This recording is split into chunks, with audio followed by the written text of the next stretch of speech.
Merhaba, ben Melis Cankara. 40-41 yaşında bir kadınım. Kırmızı bir gömlek giyiyorum. Gri bir duvarın önündeyim. 40. yaş günümde dünya üzerinde en çok olmak istediğim yerde Girit Adası'ndaydım. Yıllardır hayalini kurduğum enstitüde çalışıyor. Kalan vakitte de adanın tadını çıkarıyordum ki birkaç hafta sonra ölümlü bir insan canlısı olduğum gerçeğiyle yüzleşmek zorunda kaldım. Elime gelen kitleyle doktora gitmem arasında geçen 2 hafta boyunca harekete geçmemi engelleyenin ne olduğunu bulmaya çalıştım. Arda arda sorular sordum kendime ve işte o zaman anladım aslında ölmekten korktuğumu. Korkmayı bırakıp ilk adımı attığımda ise insanın kendi ölümünü deneyimlemesinin imkansız olduğunu çoktan anlamıştım. Yapılacak şey belliydi. Tüm olasılıkları kabul edip yola koyulmak. Zamanın ziyadesiyle yavaş aktığı bir adada teşhis konulmasını bekleyemeyecek noktaya geldiğimde de kendimi ailemin yanında İzmir'de buldum. Bir yandan şüphem o kadar küçüktü ki dönüş biletimi tetkikler için gereken süreyi göz önünde bulundurarak yılbaşında Girit'te olacak şekilde ayarlamıştım. Hesapta içimi hızlıca rahatlatıp sevdiğim ada hayatına kaldığım yerden devam edecektim. Ne yazık ki öyle olmadı. Adaya geri dönemedim. İnsanın başına gelen tüm hastalıklar gibi kanser de bana doğru zamanda gelmemişti. Ancak sakince düşününce idrak edebildim. Herhangi bir hastalık için hangi zaman doğru olabilirdi ki? Hepimizi zorlayan 2020'nin ikinci gününde başlayan tedavim yarın sona erecek. Bu süreçte rutinimi olabildiğince koruyup, önceden de iştirakçısı olduğum Manifold'a yazılar yazmaya devam ettim.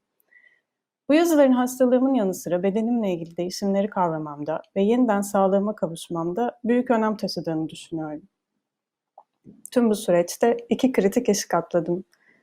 Birincisi az önce anlattığım olabilecek her şeyi göze alıp o ilk adımı atmaktı. İkincisi de geçirdiğim mastektomi ameliyatıyla bir organımı kaybetmekti. Kanser gibi dipsiz bir meseleyle uğraşırken bile önce yüzeydeki sorunlara takılıyor insan. Ameliyattan sonra nasıl görüneceğim? Mevcut kıyafetlerimi rahatça giyebilecek miyim? Hangi alışkanlıklarımı değiştirmek zorunda kalacağım? İki memeli, tek memeli ya da dümdüz olmak neyi değiştirir? Protez yaptırmamayı seçersem ne olur?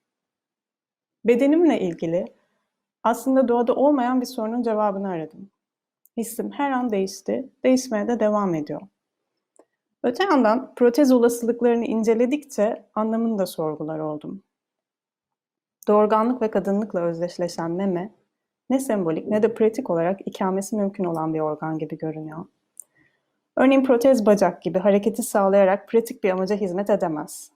Meme protezi sadece dış görünüşü düzeltmek ve norma uymakla ilgili bir seçim olabilir. Aynı durum benzer bir mantıkla ameliyat olamayan ya da olmak istemeyen kadınlar için üretilmiş protez sütyenleri ve mayoları için de geçerli.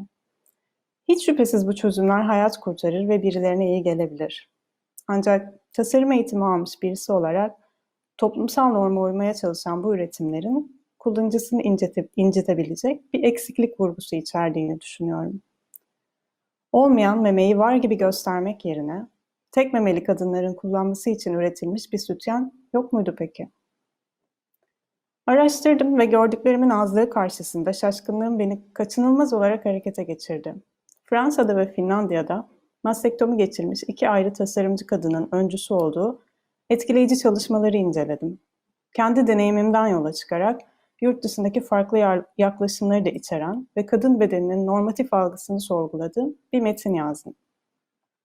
İşte o zaman Manifold'un kurucusu ve editörü, grafik tasarımcı Esen Karol ile kanserle ilgili farkındalık kampanyaları üzerine düşünmeye ve konuşmaya başladık. Neden daha önce farkına varamamıştım? Pembe kurdeleli kampanyalar niçin bana değmemişti bunca yıl?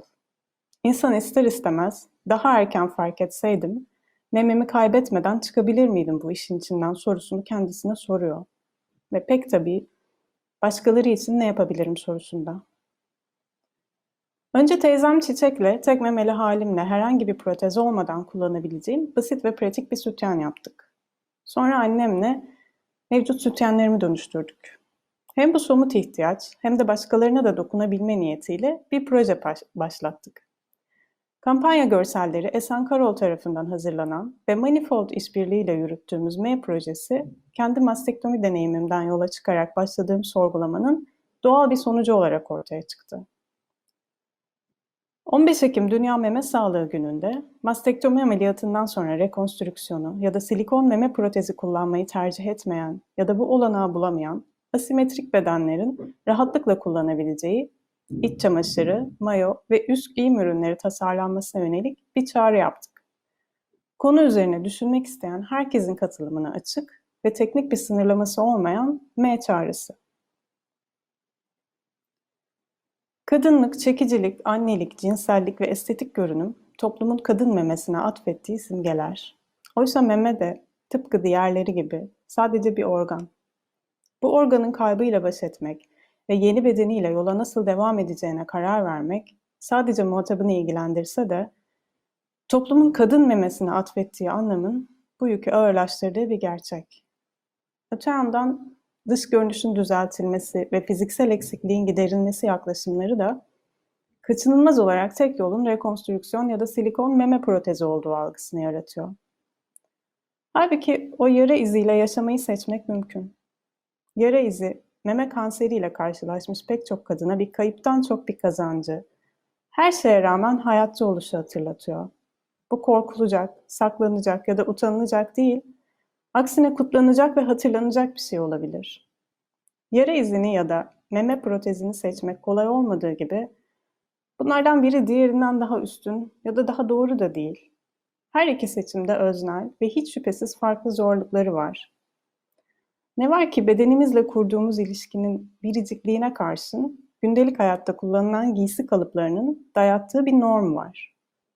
Bu normun dışında kalan bedenlerin yara izini gizlemeden, iki memeli gibi görünmeden, yani en asimetrik haliyle simetrik olana razı olup onun içinde rahat etmesini bekleyebilir miyiz? M projesi bir tasarım yarışması değil. Tek memesi olan kadınların asimetrik bedenlerine ve hayata yeniden sarılmalarına destek olmak için başlattığımız fark etme, kabul etme, birlikte düşünme ve üretme çağrısı. Bu sadece bir M çağrısı. Mesele benim için simetrik ya da asimetrik olmak değildi.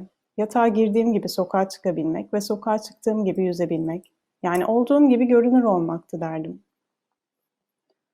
Ancak asimetrik ya da norm dışı bir bedenin tercih edilebilir olmadığına dair yerleşik bir toplumsal algı var ve bu algının değişmesi hiç kolay değil. Bu bedenlere uygun olarak tasarlanmış giyim ürünleri bulmaksa pratik olarak pek mümkün değil. Piyasada kullanılabilir ürün var olmayınca zaten kolay olmayan bu kararı sürdürmek de zorlaşıyor. Talep olmayınca gerçekleşmeyen arz ve arz olmayınca da olabilirliği dahi düşünülemeyen bir kısır döngüye dönüşüyor durum. Hal böyleyken bir anlamda alternatifsiz bırakıldığım o muğlak ve tekinsiz alandan nasıl çıkabilirdim? Yola asimetrik bir bedenle devam etmeye niyetlenince anladım ki durumu sadece benim kabul etmem yeterli değil. Feminist düşünür Judith Butler, hiçbir zaman tam anlamıyla bize ait olamayan bedenin toplumsal yaşamın potasında şekillenmiş, kamusal bir boyutu olduğunu belirtirken, kamusal alanda toplumsal bir fenomen olarak kurulan bedenim benimdir ve benim değildir diyor. Hiç şüphesiz pandemi olmasa ve her gün işe gitmek zorunda olsam bu süreci çok daha farklı bir şekilde deneyimlerdim. Üstelik hissimi bu kadar rahat tartamayabilirdim de. Pandemi sonrası eski gündelik rutine döndüğümüzde kendimi nasıl hissedeceğimi ve ne isteyeceğimi elbette bilmiyorum. Ama hala bu durumu bir eksiklik değil, herkese düşen bir farklılık olarak değerlendiriyorum. M çağrısına kendi özel hikayelerini paylaşarak destek verenler oldu.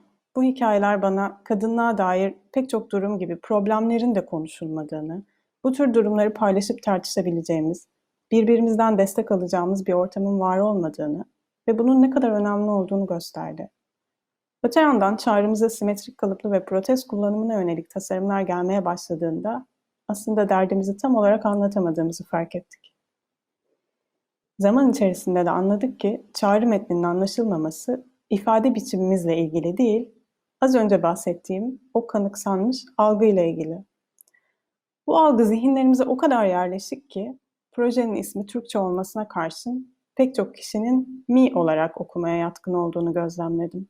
Yani dilde bile zor, memenin iki hecesini birbirinden ayırıp m diye bırakmak. Zaten piyasadaki tüm sütyenlerin memenin birbirine eş iki parçadan oluşan tek bir organ gibi ele alınarak tasarlanmış olması, algının yerleşikliği ile ilgili durumu ziyadesiyle iyi özetliyor. 100.000'den fazla kişiye ulaşan çağrımıza 13 kişi yanıt verdi.